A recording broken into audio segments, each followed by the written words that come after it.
Alright guys, tonight we're going to take a look at what I've got put together for the Selesnya Renown deck. So Renown's a new mechanic in Magic Origins. And so you can see by this creature here, the Citadel Castellan, it has Renown too, so when it deals combat damage to a player, if it isn't Renowned, you put 2 counters on it, 2+1/+1 counters, and it becomes Renowned. And so then it just gets that buff once and then stays that way. So basically we're going to build a green-white aggro deck based around this mechanic since they put a bunch of them in here. So let's go back to the beginning and let's start off. First of all, we're playing Gideon, Hero of Akros. So he's the 4th elite Vanguard in this deck. You can make him indestructible, flip him into a Planeswalker. So for +2, you make somebody attack him. So you force them to attack, and you can kill him on the block, or you can give another creature indestructible, or you can make this guy a 4/4. So he's pretty fucking sweet. So we're gonna play him. Like I said, he's the 4th elite Vanguard. He's 1 mana 2/1 on his own. So you probably get him for 2 points of damage if you put him down on the first turn. And then later on, once you trigger his flip condition, you just got to attack with 3 dudes and have him not die. And since he has that indestructible ability, you can just swing with Reckless Abandon and make him indestructible, and then flip him over.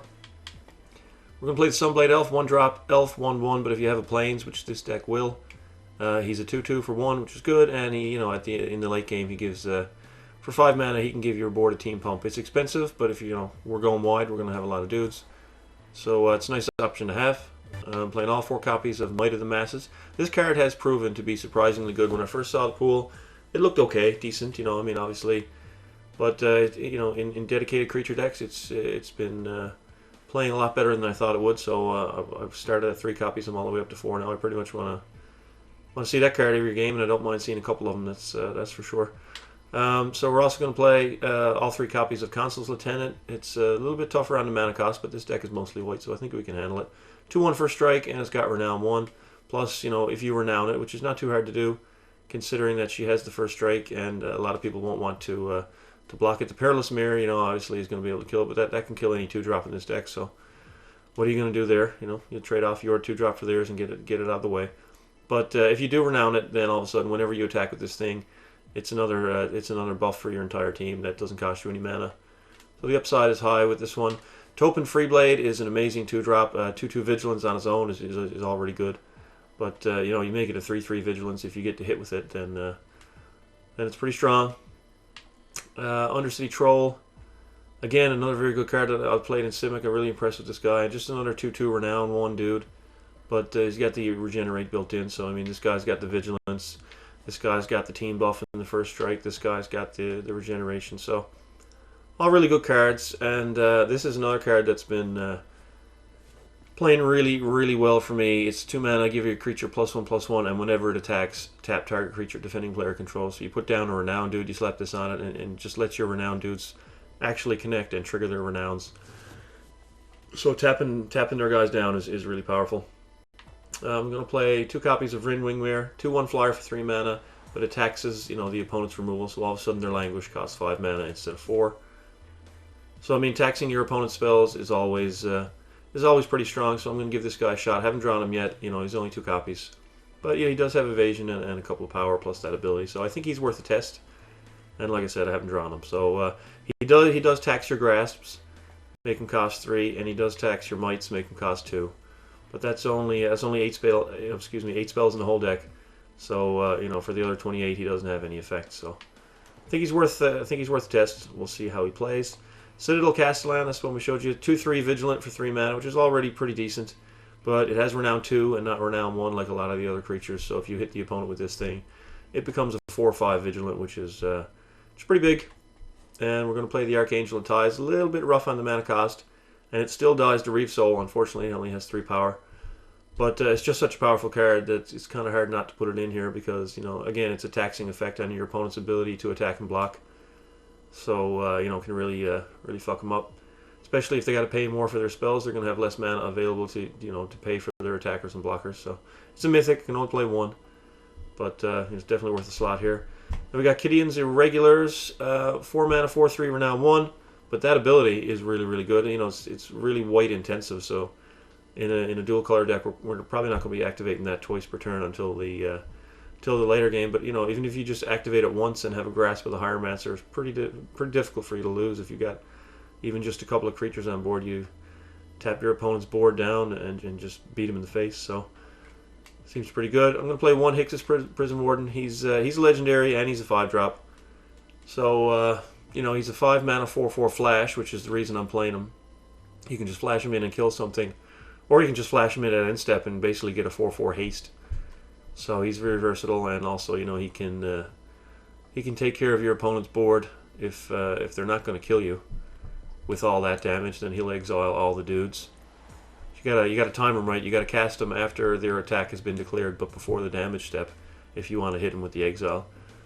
You know, you can even get a Guy's Revenge this way, although you are going to take a fuck ton of damage from it. You know, you can still deal with it that way. But again, legendary 5 mana, so we're only going to just play the 1. And we're going to play both copies of Outland Colossus. 5 mana 6/6, has Renown. My batteries are getting low.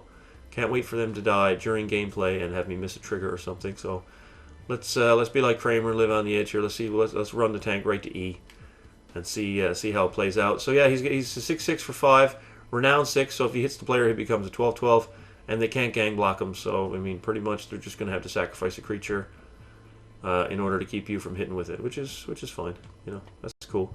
But if we can tap their board down, you know, with Gideon's Irregulars, or tax their ability to block, or just grasp their board, then we can, you know, if we can grasp their board and tap creatures, we can choose which creature they want to sacrifice, or we can just open up a path and clock them with it and kill them. So for the mana, I'm going to play 3 gates and 2 check lands, so that's 5 dual lands, 1 Rogue's Passage in a deck like this, because, you know, Renown and Colossus and things like that. You know, I don't think it's too hard to fit 1 copy of a colorless land into a 24 land deck. You know, I don't think it's that bad. Has some upside. You know, might fuck with the mana a little bit if you want to be able to cast Archangel of Tithe, but she's a singleton too. Playing 11 plains to 7 forests. You know, we do have Might of the Masses and Sunblade Elf on 1, plus the Undercity Troll on 2. But most of the stuff, the Consul's Lieutenant is double white on the second turn. Down here, you know, I mean, we've got the Elite Vanguards here, and Gideon. Plus, you know, we got triple white here, and the mana cost on the activated ability here. So we definitely want to skew towards white more. Perhaps I should even go to. I'm on 12 green sources right now. Perhaps I could even cut down to 11. But I do have 7 green 1-drops. So it's kind of hard to say. You know, we'll see if it matters. Anyway, let's first look at Selesnya Renown. Got the Jesus dude. So yeah, let's take it into a lobby. See how it works out. Where are you, Selesnya Renown? Here you are. Let's go get 20 gold. Or, you know, I shouldn't say that. That's just bad luck. That is. I should not be saying let's go get 20 gold. Let's go attempt to earn 20 gold. That's what we'll do. I have not played a multiplayer game today. I played a few AI games. But I don't know what the lobbies are like now. I think this is day 3. Yeah, this is day 3. Not sure how much hustle and bustle there is, and what kind of ranks people are joining. In my first 2 days, I haven't seen too many people above the rank of 1, 2, or 3. So we'll see if we start to see opposing players with a little bit of a higher rank, and maybe some people with more cards unlocked. So we've got a crazy lady with a key finger and some type of forest background. Don't know what that could mean. Maybe there's green in the deck. Just gonna surmise. Takes an awful long time though for the connection. No, we got rank number 1. All right, so we're on the play, and we're looking at Vanguard into Freeblade, and we've also got a Sunblade Elf with the Plains. So and then 2 3-drops on the play. This looks good to me. Yeah, this looks good. I think though I'm going to prioritize the Sunblade Elf, because it'll be a 2/2 instead of a 2/1 once we play the Plains next turn. So we're going to play this guy first, and then we're going to go Plains Freeblade and see what our opponent's doing. Really would like to get that 3rd land by the 3rd turn. I don't want to play an Elite Vanguard. So we're looking at a Suntail Hawk, which is good that we didn't play this first turn, because now we can play the Plains and attack with our 2/2. And we got the 3rd land. This is perfect, and it's the 2nd weight, so we're in business. So let's just swing with the 2/2 here into his little 1/1 flyer.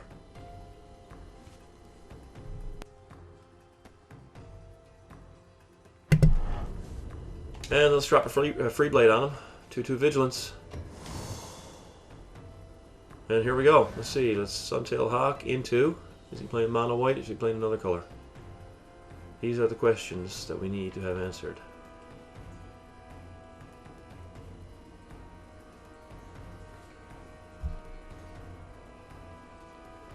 Oh my, back to work tomorrow.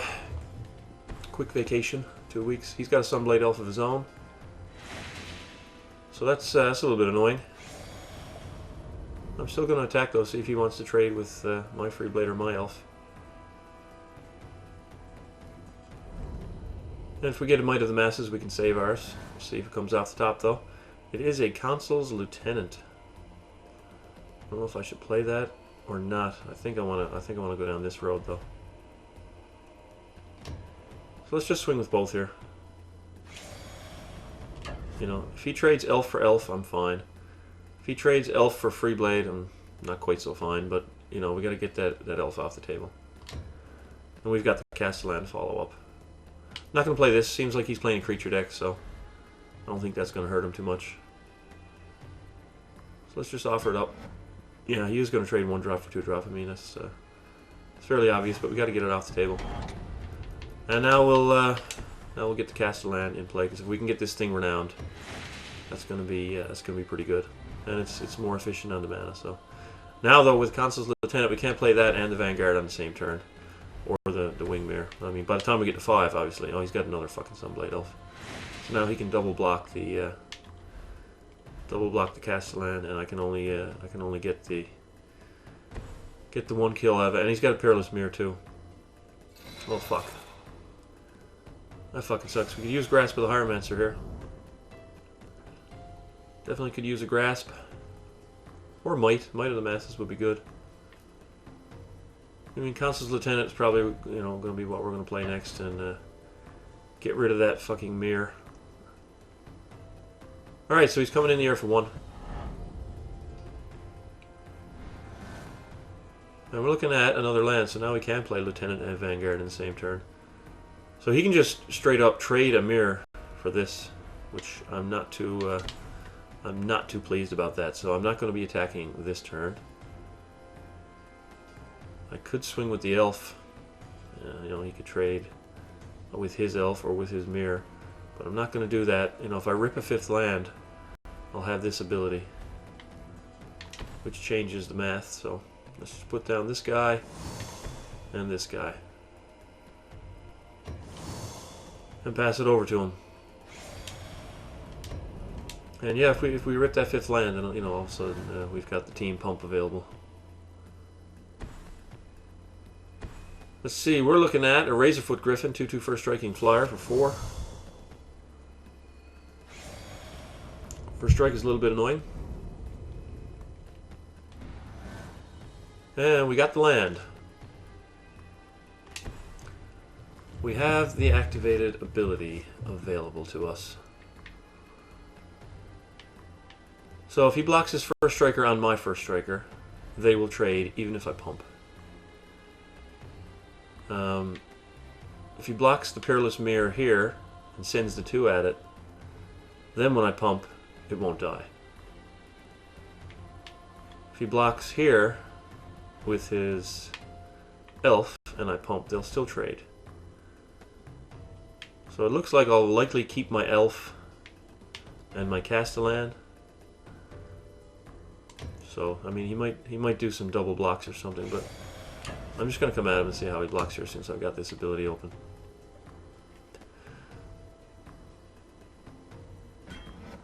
So he is putting the mirror there. Let's see if he goes first strike to first strike,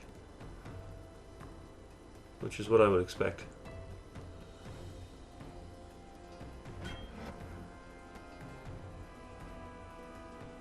So I don't need to pump yet.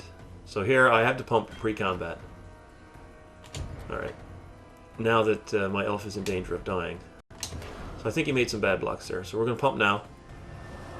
So that means he knows he's not going to be able to use the mirror. I wanted him to send the mirror first at the Castellan, but now he's not going to be able to do that. He's going to be able to kill our elf, which is obviously the best target here. Yeah. But anyway, we cleared his board, and we still got 2 dudes. So. Let's see how he follows up. But yeah, I was hoping that, his blocks, I wouldn't have to pump pre-combat and save anything, but that's all he can do. He's got an Elite Vanguard. We can swing into that. He's got a Kinsbale Skirmisher. Can't do that anymore. So he's just going to get it down on the board, and that pump is not going to do anything. Obviously, it only lasts a turn. Now, what do we pick up? An Outland Colossus. Well then. That's good. So he can double block this, and I'll only kill one of his dudes. So I'm only going to offer up the Vanguard. I'll trade with his Vanguard if he wants to. And I'll definitely trade with his 2-drop if that's the route he wants to go. If his 1 card is a Might of the Masses, so be it. Get it out of his hand and get him into top deck mode. He's going to trade with his 2-drop and keep his 2-1. I'm surprised. I'm really surprised by that blocking decision, but we're going to throw down the Outland Colossus now.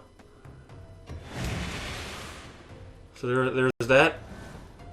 And probably, would like to pick up Might of the Masses or Grasp of the Hieromancer.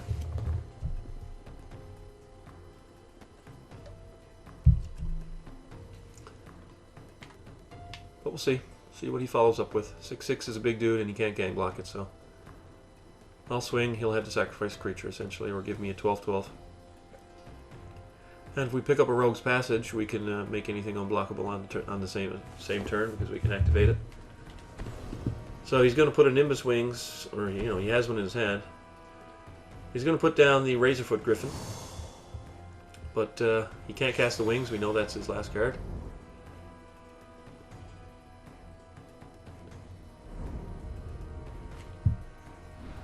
Now what do we pick up? Archangel of Ties. Well, well, well. So we can't. That second ability only functions when Archangel is attacking, so it's not going to affect this turn. So we're not going to send the Castellan into a double block. Just going to bring the Outland Colossus, and he's going to have to sacrifice his 2/1. I imagine that's the route he'll take. No, he's going to sacrifice the first Striking Flyer. Okay, yeah, I think he changed his mind. He can let. Yeah, he's not going to take the 6. Alright. So let's put down Tithes. This guy's been sitting in my hand the whole game. Always seemed like I got something better to do, so gonna have to keep an eye on that. Maybe he's not the right card. I also tried Valeron Wardens in that 3-drop spot, but that card didn't do very much either. It just kind of sat there. I haven't renowned a creature yet this game, so. Alright, so he's got the 3/4 first striker, and he's got the mana to pay for a block. We picked up a Free Blade. So, if he doesn't block the Colossus, what could he have in his hand? He spent the Wings, so that's an unknown. He has a 3-power first strike, so that'll just eat this. We can't attack with that. If he has any kind of pump, he can eat the Archangel. He's only got 1 card, and he just top decked it, whatever it was. It's not a land, though.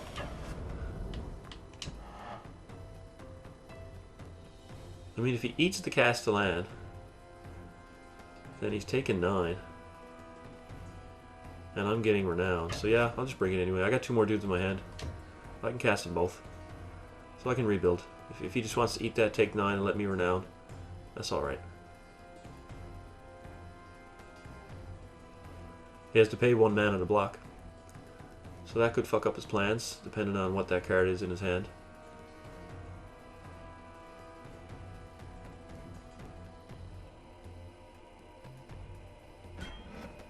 Yeah, he is going to eat the Castellan. He's going to pay the mana. Which is fine, but he took 9, and we just renowned a Colossus. And we're going to, Free Blade. Yeah, that leaves a white open for Wingmare. I'm going to cast a Free Blade. Obviously not worried about mass removal here, so we're just going to go wide since he's on 7 and we're still on 19. Out of cards. And he's gone. That's it. Can't beat it. I don't know why he let me renown that. Either way, he was in bad shape. I mean, let's face it. He was in bad shape. He's only got 1 mana open, so he can only block with 1 dude. Yeah, I mean, the AI knows it's lost. So we'll just take the damage and swing with everything.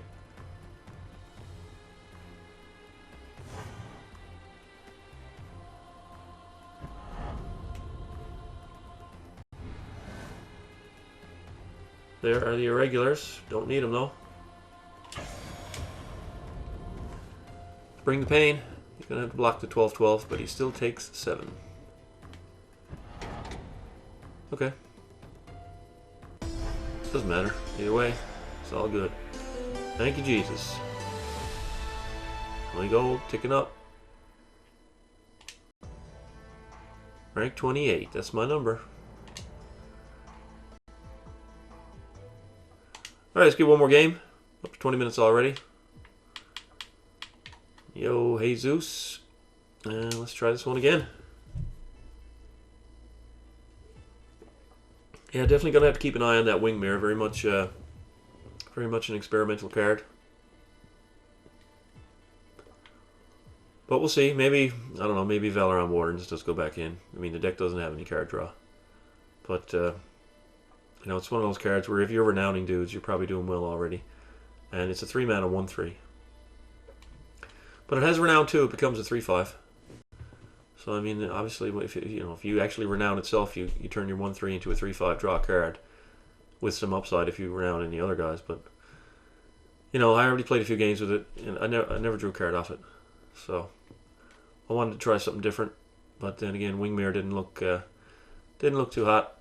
But I guess, you know, I always had something else to be doing. So there may come a time where I just play him and start swinging in the air, and I think he's great. So we'll give him a chance. Let me know what you think about him.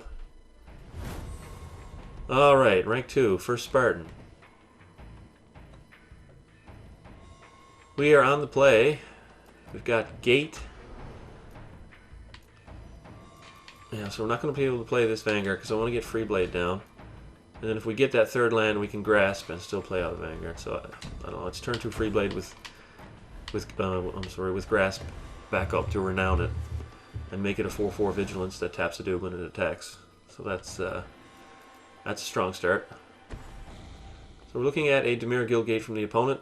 Not going to speculate on what he's playing. He's only rank 2 and it's only day 3. So did we get our third land? We did. We did get it. It's a Rogue's Passage. But we can still Grasp and play the Vanguard because we do have 2 white sources next turn. So there's our Freeblade. He may not even play a creature if he's playing blue-black, some type of control-ish thing. Or he could be playing a Peerless Mirror like everybody and their mother.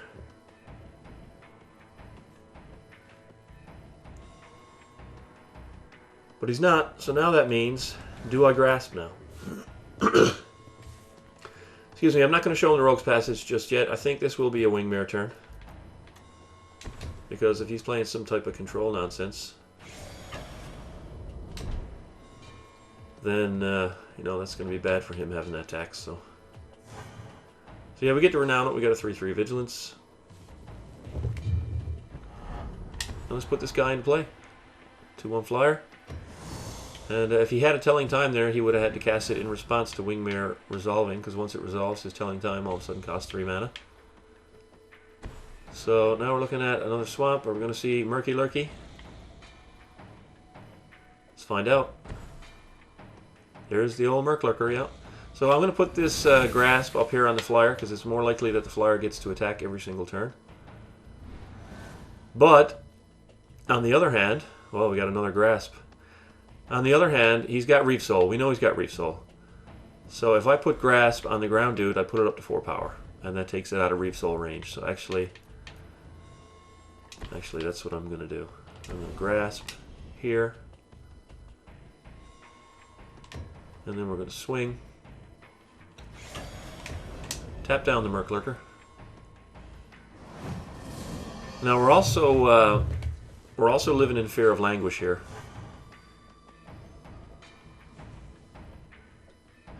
But Languish is a 5-mana play with the Wingmare out there, so I am going to go ahead and play out this Elite Vanguard. But I think I'm going to leave the board as it is until he starts removing some stuff. You know, his Reef Souls are going to cost 3 now.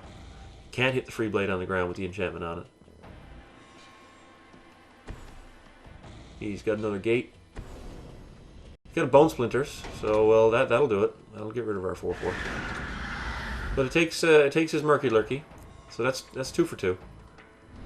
You know, that's okay, I suppose. We got an Outland Colossus, can't cast it. Not going to Grasp, so we're just going to swing and drop the Irregulars.